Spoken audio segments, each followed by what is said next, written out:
It was a grim joke that started when 6 heirs came to an ugly house on a rain-swept island to hear a madman's will.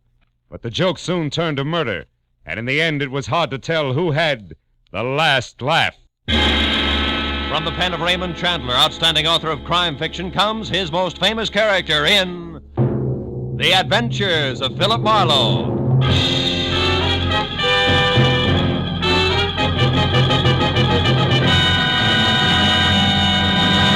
Now, with Gerald Moore, starred as Philip Marlowe, we bring you tonight's exciting story, The Last Laugh.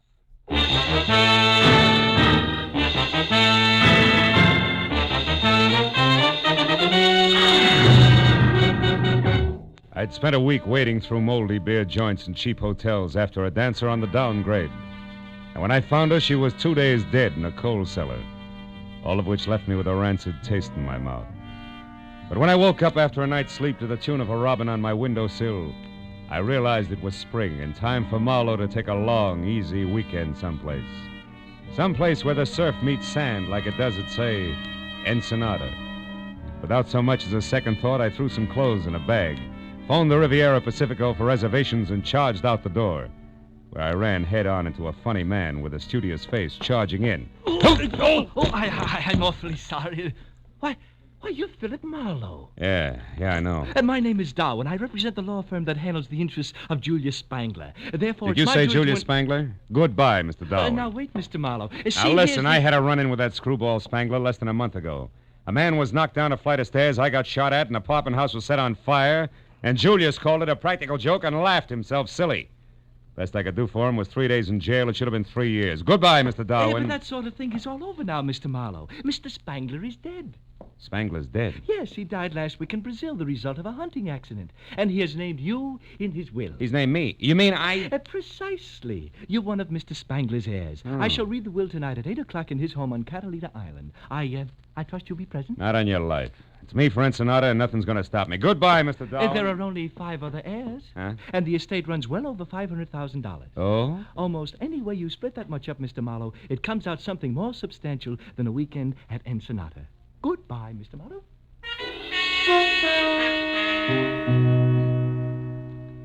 It was fantastic. But then so was Julius Spangler. Who knows? Maybe he actually admired me for throwing him in jail. After all, what's old Mexico got that Catalina doesn't have in better? What could I lose? It was only a matter of minutes before I was in Wilmington and climbing the gangplank of the last boat for Catalina Island. She nosed past the breakwater and headed for the open sea, and the green water glistened with gold from the sun, slanting into a bank of clouds on the horizon. This was the life. I sat back and relaxed for all of 10 seconds before the name Spangler came up again. This time being volleyed between a matron meticulously tailored by I.J. Fox, who clung to a pipe-smoking gentleman at the rail, and a cute blonde ball of fire facing them. Some of my friends are aboard, and I don't want to be seen with you. Look, you may be Your Highness Millicent Burke Ashby to those snoots, but you're still just Millie Spangler to me, you overstuffed social climber. Why, you insufferable little upstart, You'll nothing. I'll give him a good show, like this. Nicky Oh, you stop Ben, that. take me away from here. Of course, I think I'm going to faint. On nuts. Well, what are you staring at, Buster? Haven't you ever seen a red jersey sweater before? How do you do? Yeah, that sweater plus that right hook of yours adds up to quite an exhibition. You must belong to Julius. He was my uncle, but... Now, wait. Don't tell me you're in his will, too. Then you're Philip Marlowe. Yeah, I got him 3 days in the cooler, so now I'm an heir. Who are your two friends? Millicent Burke Ashby, my half-sister, a professional snob I'm going to get mad enough at to kill one of these days. The jerk with her is Bennett Haynes, a cousin not enough times removed. They're also heirs. Which still leaves 2 more. Yeah, an old geezer who collects butterflies and that blockhead Roderick who passed for secretary and companion to Uncle Julius. Yeah, I know Roderick. And what do you pass for, Nicky? As if I couldn't tell. You can't. Ever been in Nick's Bar and Grill on La Brea, Marlowe? Well, I'm Nick. No kidding. Mm-hmm. And if this inheritance hadn't come along, I'd have lost my shirt. Boy, I'm really in a money jam, and Uncle Julius is saving the day for me. Yeah, but he had to die to do it. Well, sure, that's the only way he ever would. I wrote and asked him for a $10,000 loan once. Got a check back in the return mail, but it was signed by Alexander Hamilton. So I came out here to Catalina to see him, but he'd already left for Iceland. I spent a week by myself painting his launch for amusement. Then I went home again without a cent. He was a charmingly whimsical old man. By the way, where's his house? Over on the deserted side of the island, naturally. Naturally. The only way to get to it is by launch. Roderick's going to meet us when we dock at Avalon. Oh, fine. You mean we'll be stuck at Spangler's old house all night? Is that bad, Phil? It's quite lovely. In a lot of ways.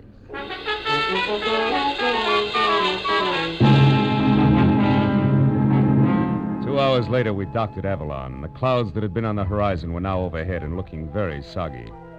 Roderick, the late Mr. Spangler's secretary, in a striped silk shirt, gold hickok cufflinks, polka dot bow tie, and derby, was waiting for us with a launch. And after we had all shivered through another spray-splashed, wave-bucking hour and a half, we finally pulled into a small cove. A house squatted alone on a point of rocks 100 practically vertical feet above the water. And as we laboriously made our way up to it, the rains came. Julius Spangler would have loved it. When the door closed behind us, everyone dashed for the nearest fireplace, except me.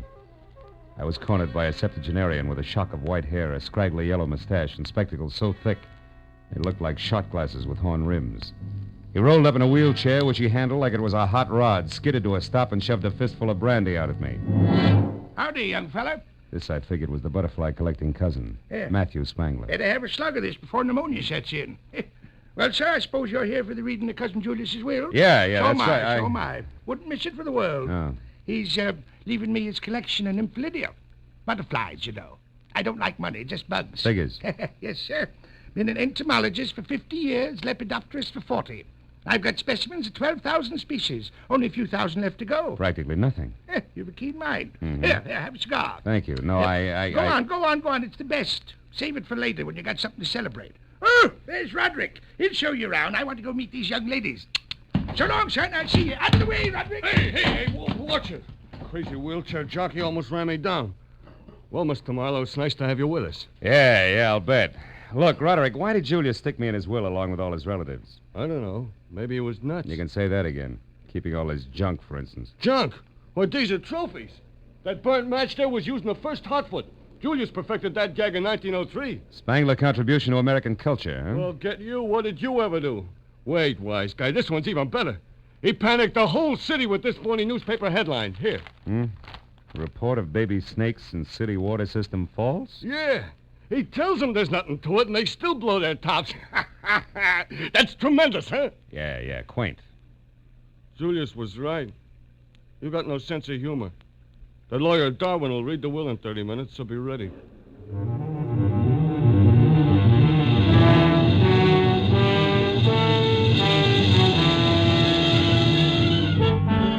I passed a half hour at a window with Nicky, watching the rain slash at the glass.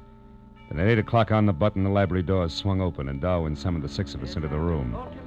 As we sat down, the lawyer chewed his way through the legal preliminaries. For the first time, there was a tense hush. $500,000 changing hands was an impressive occasion. And what was more impressive was that I might get some of it. I even caught myself wondering about inheritance tax as Darwin completed the introduction of the will. Yes, it will bring us up to the disposition of the real and personal property of Julius Spangler, who passed away this life March 26, 1949. Oh, poor old Julius. I can't believe he's really gone, Millicent, you know. Oh, he was a darling beneath it all, Bennett. Poor, lonely, dear Uncle Julius. Oh, quiet. Get on with it, you old relic. Read it. Yes, go on, please. Yes. Well, very well. First, to my dear cousin Matthew, I leave my cyanide jar, the silk net, and the collection of nymphidium. Good old Julius. I knew he'd do it. Bless his old bones. Yes, well, to Philip Marlowe, intrepid shamus. That's private detective, I think. Oh. Yes, private detective. With no sense of humor, 10,000 empty beer bottles worth 5 cents apiece. Clean. These aren't. Yes. Well, for this, I skipped Ensenada. I should learn. Oh, Phil, I'm so Oh, sorry. please, Nicky. What did you expect, really? Millicent, be quiet. Go ahead, Darwin. What about us, his real heirs? Yes, well, to Millicent Burke Ashby, Grand East, $50,000, which is... There, Uncle Julius. Which is the value of a fish market at Central and Northrop Streets on the condition that she personally operate this market for 1 year. Fish market. Oh, good heavens, I think I'm going to faint. Oh, shut up, Matthew. Go on, Darwin. Am I next? Yes, you are. Yes. $75,000 and a dog sled. Dog sled? Well, what's that for? Why, to get your claim. You see, the money is the assayed minimum value of a gold claim at Point Anxiety, Alaska, which it says here you must develop with your own hands. Why, that doddering old fool. I'll fight this travesty of a will through every court in the state. He'll never get away with this. Oh, wait a minute. You've never worked for anything in your life, Bennett. What was that? Oh, you two got no more than you deserved. Why? What about me, Darwin? I've worked at least. Well, Miss Spangler, I believe you better sit down. To my grandniece, Nicola, who has learned how to work hard for what she wants, I leave my sincere congratulations and $1. Oh, no, he wouldn't. I need money now. And finally, all the remainder of my property, real and personal, I bequeath to a most genteel, brilliant, and loyal man, my secretary, Roderick D. Driscoll. Signed by me this first No, day of ain't that March. sweet of the old man? You left me all that money. Over $300,000 to this baboon here. He'll never get it. I'll call my lawyer. He'll fight you here. Fight, I say. Oh, this is horrible. Yeah, it's too bad, baby. Well, you can have my $500 fortune in old beer bottles. Me for Ensenada. Oh, what's so funny, Matthew? He got what he wanted, Nicky. Let him laugh. I'll say I did. Whoa! Shut up, Matthew. Stop it, Matthew. You're hysterical, Matthew. Hysterical, huh? I sure am, kiddo. But Matthew, get a load of this. We all stood there with our mouths hanging open as the old invalid leaped to his feet, tipped over his wheelchair, made a grab for his shock of white hair with one hand, and ripped it off. It was a wig, and a good one. With the other hand, he tore the phony yellow mustache off his lip, and still laughing like a ticklish hyena, he identified himself as the one and only Julius Spangler, alive and in the flesh. Yes, this is the crowning achievement of my career. Look at you. Look at your silly faces. I wasn't going to give it away till tomorrow, but I couldn't hold it back. Ooh, this is rich. The best gag we ever pulled. Right, Roderick? Roderick! Huh? Oh, yeah. Yeah, right. This is humiliating. I'm calling the firm at once. You're mad, Julius. Absolutely insane. Why? Why? Because you can't stand the smell of fish? Oh, you... What about you, Marlowe? Did I get the last laugh on you, or didn't I, eh? You did. You're still nothing but a mixed-up jerk, Julius. Wonderful. But I want to see you mixed up with those dirty beer bottles. Wash the labels off, get a nickel back, you know. I'd like to break every one of them across the bridge of your nose, funny man. That's what I like, a good sport. How about it, Nicky? Isn't it funny? Not very. What do you mean? I sat in at the reading of my own will, so now I know what you really think of me. Not quite, you don't. Because I think this. But, you vixen, you spit on me. How dare you? I'll kill you for No, you that. don't, Spangler. Stop it. You lay a hand on it, or I'll flatten you in spite of your years. That goes for you, too, Roderick. Stay back. None of you can take a joke. Look after these fools, Roderick. Give them anything they want. I'm going to have a good laugh all by myself.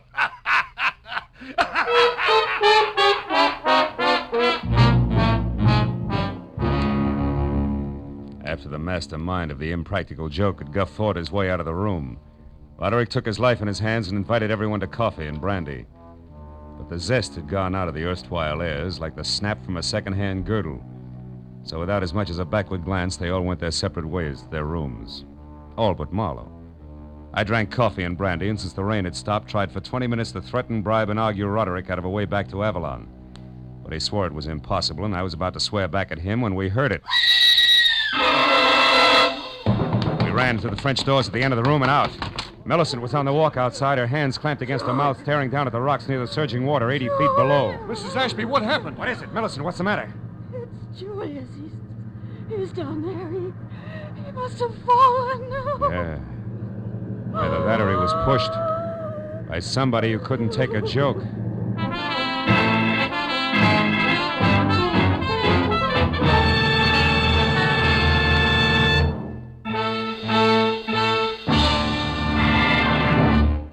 In just a moment, we will return to the second act of The Adventures of Philip Marlowe. But first, it stands to reason. It's a proven fact. If we all work together to produce more per man, per machine, per hour, every one of us will gain from the cooperation. This is the American economic system. It operates for the benefit of all the people. We can and should cooperate for better jobs, higher incomes, more of the good things of life. For your free copy of the booklet, The Miracle of America, write Box 10, Times Square Station, New York City. Now, with our star, Gerald Moore, we return to the second act of Philip Marlowe and tonight's story, The Last Laugh.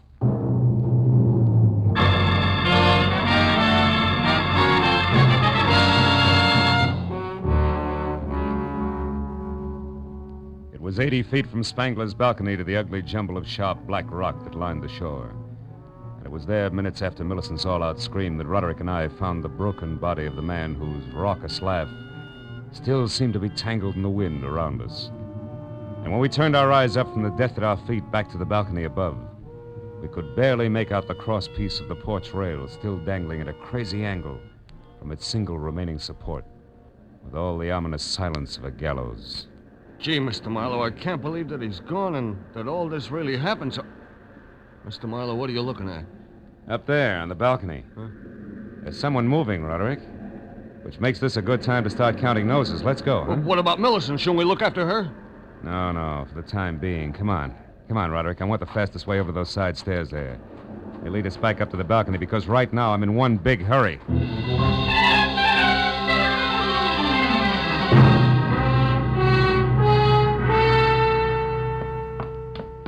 There's nobody here, Marlowe. Are you sure you saw... Hold it. Somebody's coming. Get back away from the rail. Why, it's Bennett Haynes. Yeah. I'm very interested in the spot where that crosspiece came loose from the top of that post. Well, what's he doing there now? I mean, the way he's scratching something across the top of it. The gentleman, Roderick, has forgotten that it rained. Oh. He's trying to strike a match on wet wood. Mr. Haynes! What? Would you like to use my thumbnail? It's dry. Oh, why, Marlowe, what are you and Roderick doing here? It's called spying. And you, Mr. Haynes? I am here, Marlowe, because I think it's very strange that this accident should have happened less than an hour after Julius Spangler left a room full of people who hated him. Which incidentally included you? Yes, but I know that I had nothing to do with this. Now, here, a couple of matches for that stellar thumbnail. Don't go too close to the edge, Marlowe. Thanks, Roderick. I won't. I'll only go close enough to... Marlowe, if you're staring at that mark across the top of the post, stop wasting your time. I just made it with that match that wouldn't light on wet wood, remember? Mm-hmm. But that mark is not what I'm staring at. It's this green one here on the edges of the top of the post. A mark that could mean somebody pried the crosspiece loose with an object that was covered with green paint. All of which points up two things, huh? First, that someone murdered Spangler by loosening this rail, and second, that I've still got a couple of noses left to count. One belongs to a lawyer named Darwin, and the other to the fancy owner of Nick's Bar and Grill. Oh, what's that? It's Millicent there, down below. In trouble. Come on. Let's follow the leader with me out in front, back down the wooden stairs and over to the spot where Millicent Burke Ashby, the tailored lady, was sprawled over a lot of soft ground. Unhurt, but coming apart at the seams in more ways than one. I sent Bennett Haynes off to find Darwin and then helped Millicent to her feet. Shook well and waited for results. Millicent, make sense. Come on. Take it from the top, will you? Tell us what happened. Oh, it was Nicky. Yeah? I saw her running away from the house. Go on. She was running toward the water. And when you tried to stop her, she knocked you down? Yes, she slapped me and said I should keep my mouth shut. Did she say why? No, she just said something about green paint. Green paint? What about it? Come on, Millicent, think hard. What about the paint? I don't know.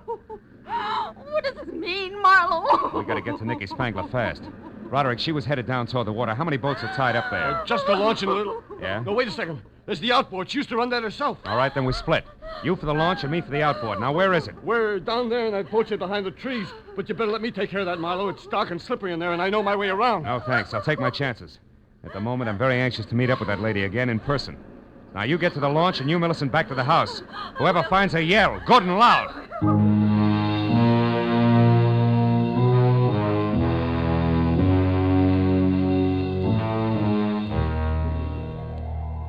The boat shed was a one-room bungalow on stilts.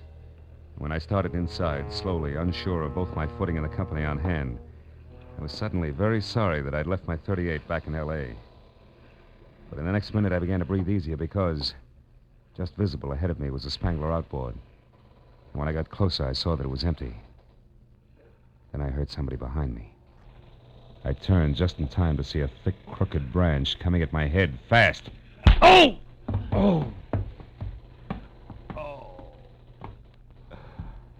couldn't tell if the warm blood trickling from the cut just below my ear was from where the branch had hit my head or from where my head had hit the planking. But it didn't matter because either way it hurt. I got to my feet slowly. I reached into my pocket for one of the matches that Haynes had given me in the faint hope that a little light might reveal something about whoever had been guilty of relaxing me like a chocolate soldier in a Turkish bath. But then, even as I was about to strike the match, I stopped. Framed at one side of the open doorway was the silhouette of a man. I stood where I was and waited motionless while he slowly took a step toward me and then another. When he started on his third, I grabbed him. Let go of me. What are you Twisting your arm, Darwin, just in case you're still carrying a thick branch. I haven't got anything in my hand. All right. Now, what are you doing here? Come on, barrister, at the moment you're my witness, so talk. Why are you here? I spoke to Millicent. How, Mr. Marlowe, is the witness relieved? Yeah, I guess so. Sorry about your arm, Darwin, but the last visitor here wasn't empty-handed. This time I wanted to be ready. Do you have any idea who the visitor was, Mr. Marlowe? No, I don't.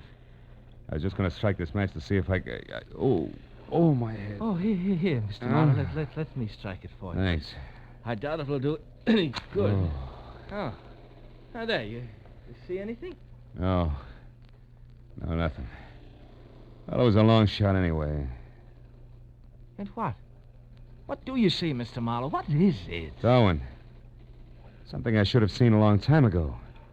And by that I mean that the launch of Nicky Spangler's my next stop. Goodbye, friend. Thanks for the interruption. It may save a life. It was a 4:40 with plenty of obstacles and no lights from the boat shed down to the launch. But even as I got there out of breath with the shooting pains in my head making a dartboard out of the lining of my scalp, I knew who had murdered Julia Spangler. What I didn't know were the whys and wherefores of the green paint that had everybody running. A minute later, I quietly climbed aboard the launch and started slowly for the stern where I could hear voices. I knew that the explanation wasn't far off. When I was close enough to see Nicky standing in the reflected light of the moonwash, I didn't have to hear anything because, clenched in her hands and held close to her side, was the answer to the marks I'd seen on the post on Spangler's balcony. It was a crowbar, the business end of it covered with green paint. Opposite her was the reason for the fear in her voice. It was the man who had killed the practical joker, Julia Spangler's ever-faithful secretary, Roderick. You're being awful stubborn, Nicky, which is something you must have got from your late granduncle. Now, give me that crowbar. Why? So you can get rid of it, me too, and then return to the others and mourn the loss of your employer? Sure. I just love everyone to think that I miss him terribly when the truth is that I kill him. I hated him and his stupid jokes every minute of every day that I worked for him. Hated him, Nicky, the way I hate you and your snooping ways. Now give me that crowbar! Don't do it, Nicky. Don't move, Roderick. I'll blow your head off. Marlowe! Phil, thank goodness. I'll get back, Buster, get away from her, and stay in one place or I'll shoot, so help me. Marlowe, he did it. He killed Julius because he hated him. That and a chance at $500,000, right, Broderick? I don't know what you're talking about. Then, oh, my head. What is it, Marlowe? Nothing, honey.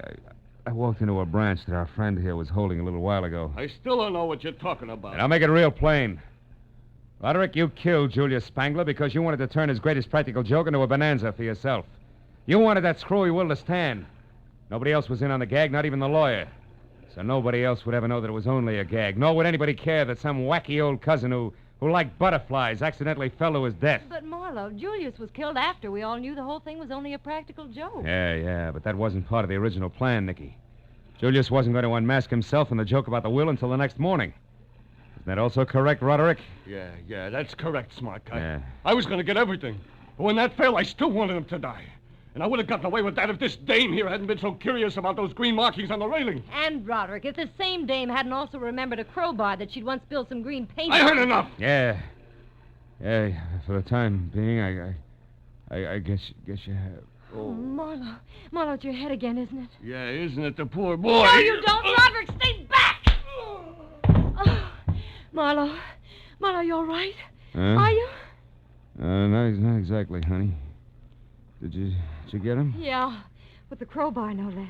Oh. But you better give me your gun in case he wakes up suddenly. I can't. I haven't got one, baby. You don't have one, but you're going to pass out. What'll I do with him? Oh, baby, there's only one thing to do.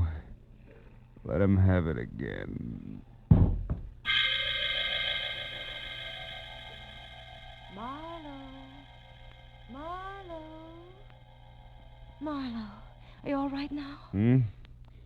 Oh, yeah, I'm all right. What's going on? Oh, Nicky. Nicky.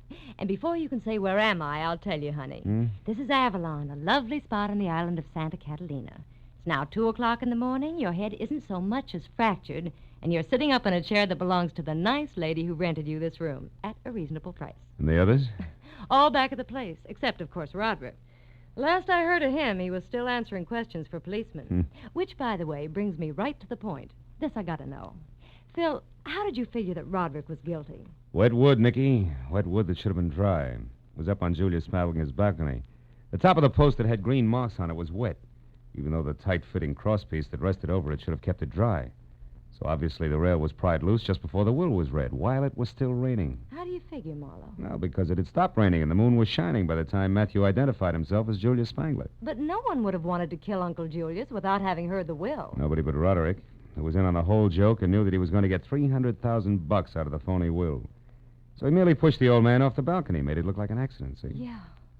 And you doped all this out just like that? No, not just like that, Nicky. Finally, I caught on. And now, sweetheart, in spite of the bandage, I think a little stroll along the beach is going to do me a lot of good. You know, I'm officially on vacation. Rest and recreation for 2 full days at least. Here in Avalon, maybe? Where else? See you later, Nicky.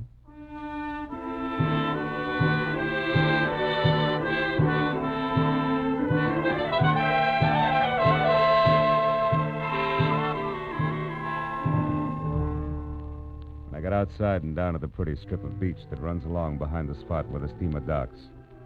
I felt a lot better. I sat down on the moon-drenched sand and relaxed for the first time that night. As I sat there, I reached into my breast pocket for a cigarette, but instead came out with the expensive cigar that Matthew Spangler had given me. It wasn't until I had lit it and was puffing along that I suddenly remembered that Matthew Spangler had really been Julius, so I got rid of the cigar. Hey, just in time. Yeah, I wasn't sure, but maybe Julius Spangler, wherever he was having the last laugh, after all.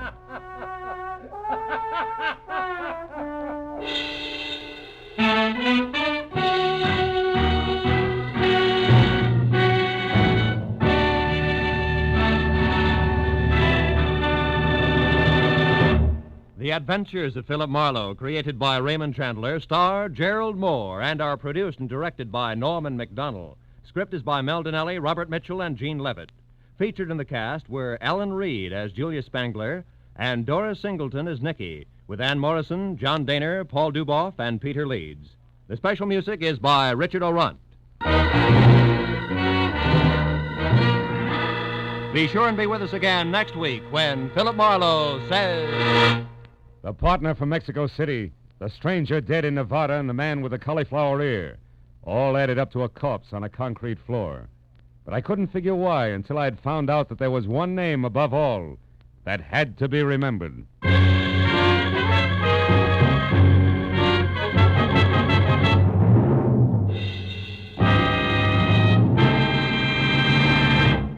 Tonight, CBS's great hour-long Saturday night fun show, Sing It Again, will be back on the air after a week's absence.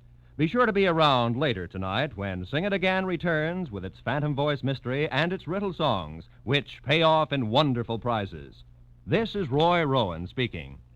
Now, stay tuned for The Case of the Red-Headed Bank Robber, tonight's gangbusters drama, which follows immediately over most of these same CBS stations.